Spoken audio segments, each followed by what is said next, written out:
اور ایک انقلابی جد و جہد کے ذریعے سے قائم فرمایا، جس کا اصل نمونہ خلافت راشدہ ہے، لیکن جس پر بعد کے دور ملوکیت میں پردے پڑ گئے ہیں۔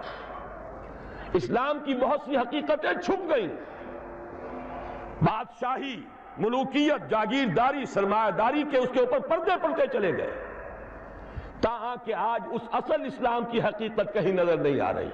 دنیا کے سامنے تو ایک دوسرا اسلام ہے، بادشاہوں کا اسلام ہے، مغلوں کا اسلام ہے، شہنشاہوں کا اسلام ہے۔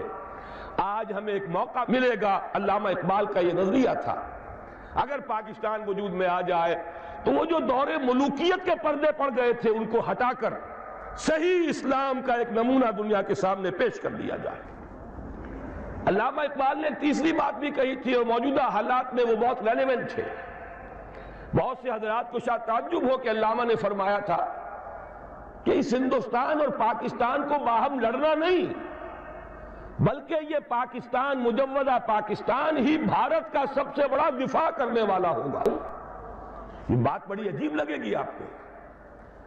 علامہ اقبال کے الفاظ یہ ہیں کہ the north west Muslim country will defend India against every invasion, be that invasion of ideas or bayonets۔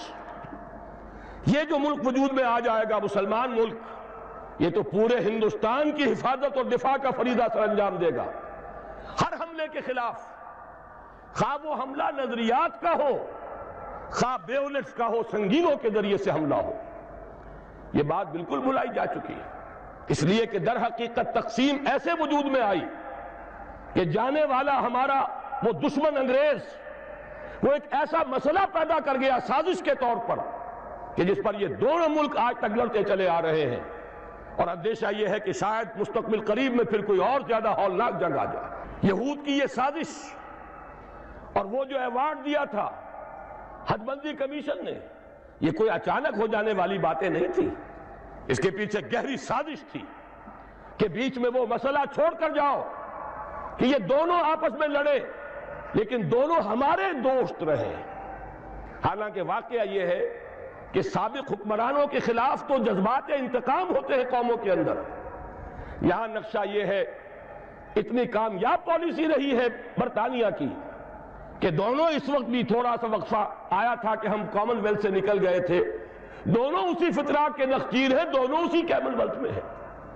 اور واقعہ یہ کہ ہم نے تو جس بے غیرتی اور بے حمیت کا مظاہرہ حال ہی میں کیا ہے، کون ہے یہ ڈائن یا ڈائنا، اس کا یہ اعزاز، جبکہ محمد عربی صلی اللہ علیہ وسلم نے یہ فرمایا، من وقر صاحب بدعت فقد اہان علی ہدم الاسلام، جس شخص نے کسی بدعتی کی، ابھی یہاں کافر کی بات نہیں ہو رہی، اس نے کسی بدعتی کی توقیر کی، اس نے اسلام کی بنیادیں کھودنے کا کام کیا ہے، اس میں تعاون کیا ہے۔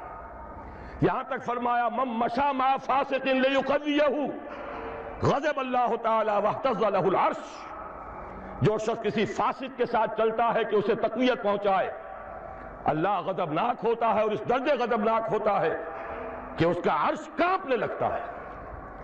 یہ تعلیمات ہے محمد عربی صلی اللہ علیہ وسلم کی، اور ہم اپنی اس بدترین غلامانہ ذہنیت کا آج تک مظاہرہ کر رہے ہیں۔ اور ابھی میری توجہ تو اس طرح نہیں ہوئی تھی، میں تو مشکور ہوں اپنے نوجوان ساتھی کا، ندیم بیگ کا۔ اب جو کچھ ہونے والا ہے، میڈونا اور پتہ نہیں اور کون ہے کہ جن کو یہاں بلایا جا رہا ہے، واقعہ یہ ہے کہ یہ ہماری اس بے غیرتی اور بے حمیتی کا سب سے بڑا معاملہ ہوگا، اور میں سمجھتا ہوں چیلنج ہے یہ ان لوگوں کے لیے جنہوں نے کچھ بھی قوت مزاحمت فراہم کی ہے۔ آپس میں کلاشنکوفیں نہ چلائیں، آئیں میدان میں اور اس کو روکیں، سد باب کریں۔ بڑی بڑی جمعیتیں اور جماعتیں موجود ہیں، آپس میں اقتدار کی کشمکش کے لیے ایک دوسرے کا خون بھی بہا رہی ہیں، لیکن یہ کہ اس دین کے معاملے کے اندر اگر ان میں دم ہے، اگر ان میں طاقت ہے، پاسبان بن کر اگر سامنے آنا چاہتے ہیں تو دین محمدی کے پاسبان بن کر سامنے آئیں۔ اور یہ موقع ایسا ہے کہ اس وقت واقعتاً جن میں حمیت ہے انہیں اپنی حمیت کا ثبوت دینا چاہیے۔ بہرحال یہ تو تھے علامہ اقبال کے نظریات۔ قائد اعظم کا میں صرف ایک جملہ یہاں سناؤں گا۔ قائد اعظم کی اگرچہ بدقسمتی سے ایک تقریر وہ بھی ہے جس کے اندر ایک جملہ ایسا نزاعی بن گیا جس سے دشمنان اسلام نے اور سیکولرزم کے علمبرداروں نے بہت فائدہ اٹھایا. کاش کہ قائد اعظم وہ الفاظ نہ کہتے، لیکن یہ کہ اس کی ایک توجیہ ہے جس کو یہاں بیان کرنا ممکن نہیں ہے وقت کی کمی کے باعث. لیکن ان کے وہ ساری تقریریں دور تحریک پاکستان کی اور اس ایک خاص تقریر کے بعد کی تمام تقریریں ایک ہی مضمون پر گواہی دے رہی ہیں، جس کی نمائندگی کرتا ہے ان کا ایک بہت عمدہ تاریخی جملہ جو علامہ اقبال کے اس فکر کے بہت قریب ہے. انہوں نے فرمایا ہمیں پاکستان اس لیے چاہیے کہ عہد حاضر میں اسلام کے اصول حریت و اخوت و مساوات کا ایک عملی نمونہ دنیا کے سامنے پیش کر دے. یہ مقصد تھا پاکستان کا مفکر و مصور پاکستان کے نزدیک بھی اور معمار اور مؤسس پاکستان کے نزدیک. لیکن ہوا کیا ہے؟ میری دوسری بات ہماری کوتاہی اور کوتاہ نظری.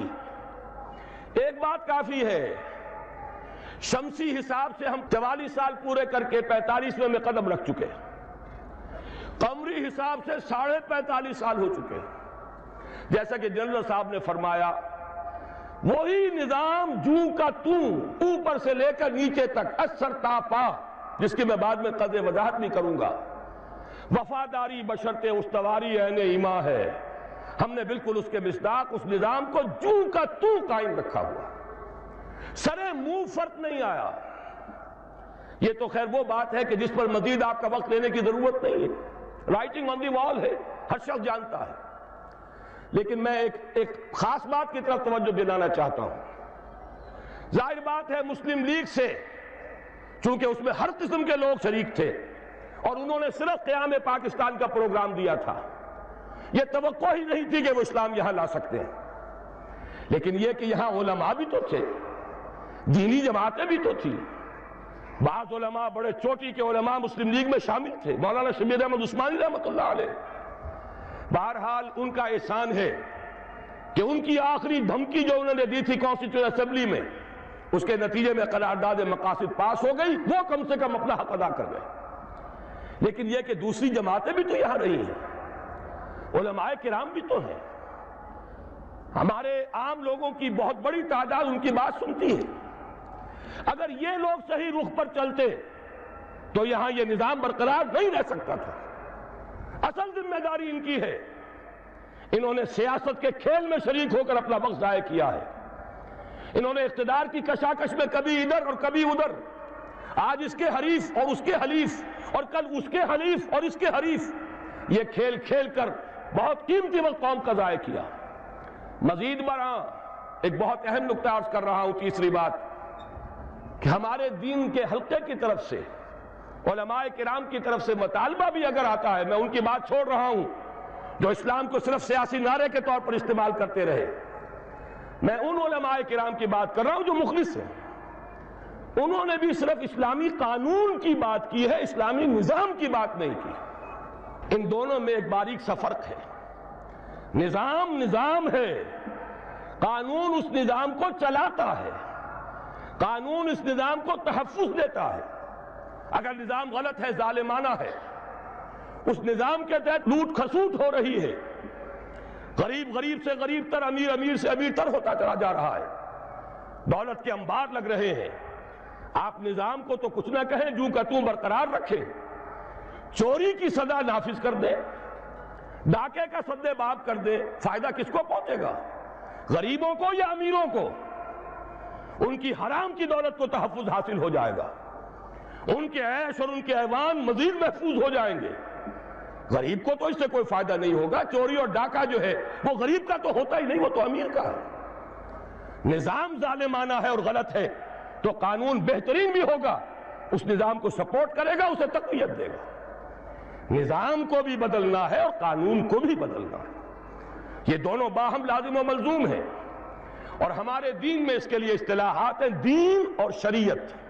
دین نظام ہے، دین ہمیشہ سے ایک رہا. حضرت نوح ہو، حضرت ابراہیم ہو، موسیٰ ہو، عیسیٰ ہو، حضرت محمد ہو صلی اللہ علیہ وسلم وعلیہم الصلاۃ والسلام، سب کا دین ایک تھا. شرع لکم من الدین ما وصی بہ نوحا والذی اوحینا الیک وما وصینا بہ ابراہیم و موسیٰ و عیسیٰ ان اقیموا الدین، دین تو ایک ہے، شریعتیں بدلتی رہیں، شریعت موسوی اور تھی، شریعت محمدی اور ہے، علی صاحب الصلاۃ والسلام۔ اصل سے دین، وہ دین کیا ہے؟ وہ در حقیقت ایک نظام زندگی ہے، سچا دین، عادلانہ دین، وہ دین نظام عدل و قسط ہے، وہ دین سسٹم آف سوشل جسٹس ہے۔ جب تک اس کو رائج نہ کیا جائے، اس کو نافذ نہ کیا جائے، محض قانون کے نفاذ سے کوئی مفید نتائج برآمد نہیں ہوں گے۔ اگرچہ میری بات سے غلط فہمی نہ ہو، میں دونوں کو کہہ رہا ہوں، دین بھی قائم کرو اور قانون اسلامی یعنی شریعت بھی نافذ کرو، لیکن ان دونوں کو اگر علیحدہ کر دیا جائے تو یہ جو اجزاء ہیں یہ غیر مؤثر ہو کر رہ جائیں گے۔ اس کو انگریزی میں کہتے ہیں آرگینک ہول۔ یہ ایک ایسی حیاتیاتی اکائی ہے کہ اگر اسے کاٹ دیں گے تو دونوں حصے ختم ہو جائیں گے۔ یہ دونوں ایک ہی وحدت کی حیثیت سے اپنے مطلوبہ نتائج پیدا کر سکتے ہیں۔ دین نظام اسلام کا نام ہے اور شریعت قانون اسلامی کا نام ہے۔ تیسری بات، میں ذرا گنتی کر کے بتا دوں کہ انگریز کی وراثت کو ہم نے کس کس اعتبار سے سنبھال کر رکھا ہے۔ مجمل باتوں کا وقت نہیں ہے، اب ان باتوں کو تفصیلاً سمجھنا ہے اور اس طرح سمجھنا ہے کہ آپ کو یاد ہو جائیں۔ میں نے یہاں 7 نکات معین کیے ہیں اور میں اپنے تقصیر فہم کا اعتراف کرتا ہوں، مزید کا بھی اضافہ ہو سکتا ہے۔